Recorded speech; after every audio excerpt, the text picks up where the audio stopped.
Hello সবাইকে, welcome to our new blog.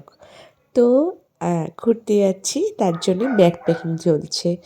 তো মোটামুটি ব্যাকপ্যাকিং করে রাত্রি তখন মোটামুটি 11:30-12টা বাজে, কমপ্লিট করতে পেরেছি। আর ভোরবেলা আমার ওঠাও আছে, কারণ পুচকুর জন্য একটু টিফিন বানাতে হবে। দেখতেই পেলে 5টা 10 বাজে আমি উঠেই ওর জন্য একটু ওটস আর মুগ ডালের চিল্লা বানাচ্ছিলাম সবজি ফবজি কেটে। তো ঢেকি তো স্বর্গে গিয়েও ধান ভাঙে, আর মায়ের ডিউটিও ঠিকভাবে কমপ্লিট হয় না যতক্ষণ না সব কিছু গুছিয়ে নিয়ে যেতে পারি। তার ওর জন্যই আমার একটা বড় ব্যাগ হয়েছে, কারণ আমি ঘুরতে যাচ্ছি জাস্ট একদিনের জন্য।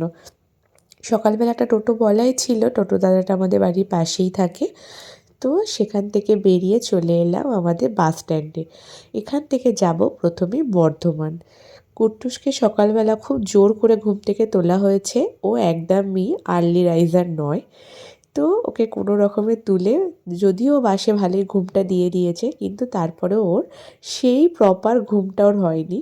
তারপরেই খুব খিদে পেয়ে গেছিলো, ভোরবেলা উঠেছিলাম।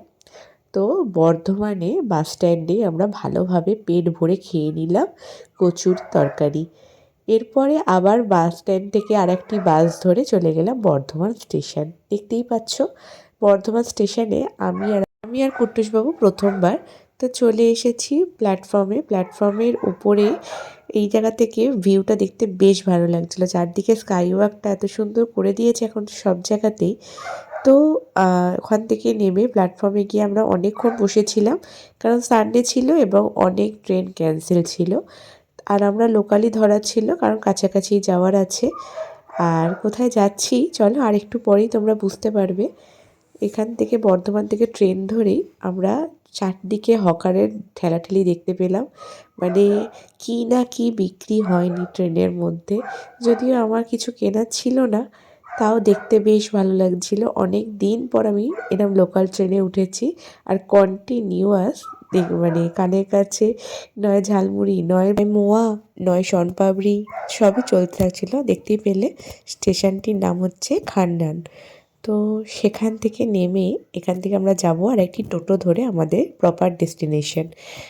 মানে যেখানে যাব সেটা টোটো করে যেতে 10 মিনিট লাগে। আর দিস ইজ দ্য প্যালেস। হ্যাঁ, এটা একটা প্যালেসই, ইটাচুনা রাজবাড়ি। তো প্রথমেই আসতে আমাদেরকে বরণ করে নেওয়া হলো। এই যে দেখতেই পাচ্ছ, আমার পরে কুট্টুস আর কুট্টুসের পাপাকেও ওরা ওয়েলকাম করে নিল। তারপর আমাদের এখানে একটু দাঁড়াতে বলা হলো, কারণ আমাদের জন্য ছিল ওয়েলকাম ড্রিঙ্কস।